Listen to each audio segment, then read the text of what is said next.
Hello বন্ধুরা, welcome to smartly learn channel. আজ আমরা নিয়ে এসেছি এক্সেলের আরও একটা নতুন ভিডিও। আজ আমরা যেটা শিখব সেটাকে বলে ইফ এলস কন্ডিশন। প্রথমেই বলে রাখি, এই ইফ এলস কন্ডিশন কিন্তু শুধুমাত্র এক্সেলে নয়, যে কোনো রকম ডেটা ম্যানিপুলেশন বা যে কোনো রকম কোডিংয়ের ক্ষেত্রেই ব্যবহার হয়। তাই সকলকে বলবো সিনট্যাক্সের পাশাপাশি কনসেপ্টটার উপরও ভালো করে নজর দিও। তাহলে শুরু করা যাক। প্রথমেই আসি আমরা ডেটা সেটে। এই ডেটা সেটে আমরা যেটা নিয়েছি সেটা হচ্ছে স্টুডেন্টের রোল নাম্বার, ক্লাস এবং তার 6টা বিষয়ে মোট প্রাপ্ত নম্বর। কলাম আইতে আমরা সাম ফাংশন ইউজ করে 6টা বিষয়ের প্রাপ্ত নম্বর বার করে নিয়েছি, এবং যেহেতু 6টা বিষয় আর আমরা ধরে নিচ্ছি 100তে পরীক্ষা হচ্ছে, তাই পার্সেন্টেজ বার করার সময় টোটাল ডিভাইডেড বাই 600 ইন্টু 100 করে পার্সেন্টেজ বার করে নিয়েছি। এবার আমায় দেখতে হবে কলাম জের ভিত্তিতে বা পার্সেন্টেজের ভিত্তিতে প্রত্যেকটা স্টুডেন্ট কে পাস করেছে, কে ফেল করেছে, বা তাদের গ্রেড কি। প্রথমেই আসা যাক কলাম কে, স্টুডেন্টটা পাস করেছে না ফেল করেছে। ধরে নেওয়া যাক আমাদের ক্ষেত্রে পাসের ক্রাইটেরিয়া হচ্ছে 50%, এবং কেউ যদি 50%-এর নিচে পেয়ে থাকে সেক্ষেত্রে সে ফেল। সেক্ষেত্রে আমাদের কিভাবে ইফ এলস কন্ডিশন ব্যবহার করতে হবে এসো দেখা যাক। ইকুয়াল টু ইফের ক্ষেত্রে মেনলি 3টে ইনপুট। প্রথমে হচ্ছে লজিক্যাল টেস্ট, তারপর ভ্যালু ইফ ট্রু, এবং শেষে value if false. Logical test অর্থাৎ যে কন্ডিশনটা আমরা দিতে চাইছি, আমাদের ক্ষেত্রে কন্ডিশন কি, কলাম জের যে ভ্যালুটা রয়েছে বা জে টু এর যে ভ্যালুটা রয়েছে সেটা 50%-এর বেশি বা সমান কিনা। এটা গেল আমাদের লজিক্যাল টেস্ট। এবার যদি 50%-এর বেশি বা সমান হয় সেক্ষেত্রে আমরা কি বলবো, আমরা ধরে নিয়েছি 50%-এর বেশি বা সমান পেলে সে পাস, অর্থাৎ যেটু যদি 50%-এর বেশি বা 50-এর বেশি হয় সেক্ষেত্রে আমার ভ্যালু হবে পাস। এবার হচ্ছে ভ্যালু ইফ ফলস, অর্থাৎ যেটুটা 50%-এর বেশি, এইটা যদি সত্যি না হয়, অর্থাৎ যেটু যদি 50%-এর কম হয় সেক্ষেত্রে আমার ভ্যালু কি হবে, ফেল।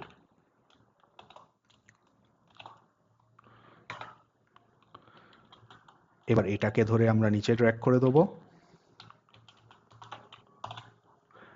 এখানে দেখতে পাচ্ছ যে যারা যারা 50%-এর বেশি পেয়েছে তারা পাস করেছে, যারা যারা 50%-এর কম পেয়েছে তারা ফেল করেছে। তাহলে কি গেল, ইফের মধ্যে 3টে ইনপুট। ফার্স্ট হচ্ছে লজিক্যাল টেস্ট, অর্থাৎ এই যে টুটা 50%-এর বেশি কিনা। তারপর গেল হচ্ছে ভ্যালু ইফ ট্রু, অর্থাৎ যেটু যদি সত্যি 50%-এর বেশি হয় সেক্ষেত্রে কি ভ্যালু হবে, সেটা আমাদের ক্ষেত্রে সেটা পাস, আমরা লিখেছি পাস। এবার যেটু যদি 50%-এর কম হয় সেক্ষেত্রে ভ্যালু কি হবে, সেটা হলো ফেল। সেটাই, সেই জন্য শেষে ভ্যালু ইফ ফলসে হয়েছে ফেল। এইভাবে আমরা ইফ এলস কন্ডিশন ইউজ করতে পারি। এটা গেল দুটোর ক্ষেত্রে, অর্থাৎ যদি একটা মাত্র ক্রাইটেরিয়া থাকে সেক্ষেত্রে আমরা কিভাবে ইফ এলসকে ব্যবহার করব। তোমরা গ্রেডিং সিস্টেম বা ডিভিশন সিস্টেমে দেখে থাকবে যে সেখানে শুধুমাত্র একটা ক্রাইটেরিয়া থাকে না, সেখানে ফার্স্ট ডিভিশন থাকে, সেকেন্ড ডিভিশন থাকে, থার্ড ডিভিশন থাকে, বা অনেকগুলো ক্রাইটেরিয়া থাকে। কখনো কখনো সেটা এ প্লাস, বি প্লাস, এইভাবে গ্রেডিং করা হয়। অর্থাৎ যে ক্ষেত্রে একের বেশি কন্ডিশন থাকবে সেক্ষেত্রে আমরা কি করব, এই জিনিসটা করতে হয় ইফের ভেতর ইফ লিখে, যাকে বলা হয় নেস্টেড ইফ। এসো দেখা যাক কিভাবে করে। এর জন্য আমরা যে কন্ডিশনটা নিয়েছি সেটা হচ্ছে অ্যাবভ 60% হচ্ছে first division, above 50% but less than 60% হচ্ছে সেকেন্ড ডিভিশন, এবং লেস দেন 50% হচ্ছে থার্ড ডিভিশন। অর্থাৎ কেউ যদি 60%-এর বেশি নম্বর পেয়ে থাকে সে পাবে ফার্স্ট ডিভিশন, কেউ যদি 50 থেকে 60-এর মধ্যে পেয়ে থাকে তাহলে সে পাবে সেকেন্ড ডিভিশন, কেউ যদি 50-এর কম পেয়ে থাকে সে পাবে থার্ড ডিভিশন। চলো দেখা যাক কিভাবে গ্রেড করতে হয়। ইকুয়াল টু ইফ, প্রথমেই আমরা কি দেব, আমাদের প্রথম কন্ডিশন, অর্থাৎ সে 60-এর বেশি পেয়েছে কিনা। তার জন্য J2 greater than equal to 60। যদি সে 60-এর বেশি পেয়ে থাকে সেক্ষেত্রে ভ্যালু ইফ ট্রু কি হবে, ভ্যালু ইফ ট্রু হবে ফার্স্ট। এবার সে যদি 60-এর বেশি না পেয়ে থাকে সেক্ষেত্রে কি হবে আমাদের? সেক্ষেত্রে আমাদের আরেকটা কন্ডিশন দেখতে হবে যে সে 60-এর বেশি পায়নি তো ঠিক আছে, সে কি 50 থেকে 60-এর মধ্যে পেয়েছে বা 50-এর বেশি পেয়েছে? তার জন্য আমাদের ভ্যালু ইফ ফলসের মধ্যে আবার একটা ইফ লিখতে হবে। If J2 greater than equal to 50, যদি সে 50-এর বেশি পেয়ে থাকে সেক্ষেত্রে কি হবে? সেকেন্ড। এবার যদি সে সেটাও না পেয়ে থাকে তখন কি হবে? থার্ড। তাহলে নেস্টেড এফ এর ক্ষেত্রে কি হলো?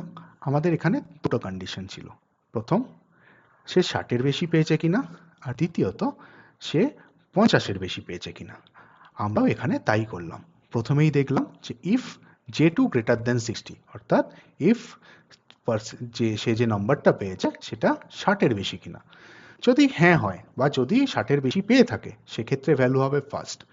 কিন্তু যদি সে 60-এর বেশি না পেয়ে থাকে তখন এক্সেল কি চেক করবে? এক্সেল চেক করবে যে if J2 is greater than 50, অর্থাৎ তার পার্সেন্টেজটা 50-এর বেশি কিনা, সেক্ষেত্রে হবে সেকেন্ড।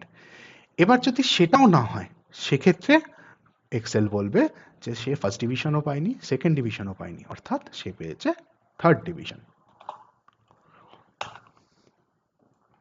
একই রকম ভাবে ফর্মুলাটাকে ড্র্যাগ করে দিই নিচে।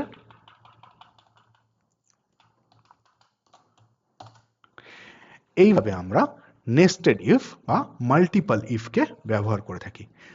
এটা গেল শুধুমাত্র ফার্স্ট, সেকেন্ড, থার্ড বা পাস ফেল, অর্থাৎ এখানে শুধুমাত্র আমরা টেক্সট ফাংশন ব্যবহার করেছি।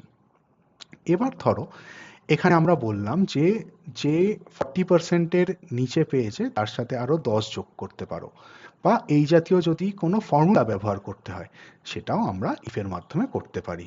Equal to if logical test greater than 40, যদি কেউ যদি কেউ 40-এর থেকে কম পেয়ে থাকে সেক্ষেত্রে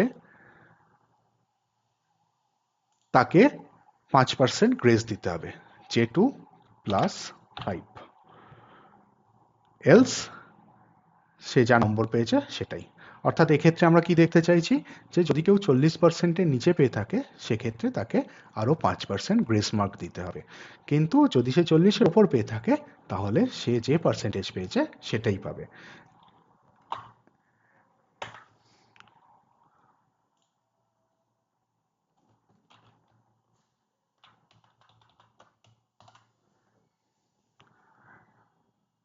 দেখতে পাচ্ছ যারা যারা এখানে 40-এর বেশি পেয়েছিল তাদের পার্সেন্টেজ একই আছে, কিন্তু যারা যারা এখানে 40-এর কম পেয়েছে, ফর এক্সাম্পল 36.83, তার সাথে 5% আরো যোগ হয়েছে। এইভাবে ইফের মধ্যে আমরা বিভিন্ন ফাংশনকেও ইনকর্পোরেট করতে পারি। তাহলে আজকের মধ্যে এই পর্যন্তই, দেখা হবে পরের ভিডিও। যদি চ্যানেলটি ভালো লেগে থাকে তাহলে লাইক, শেয়ার, সাবস্ক্রাইব করো। Thank you.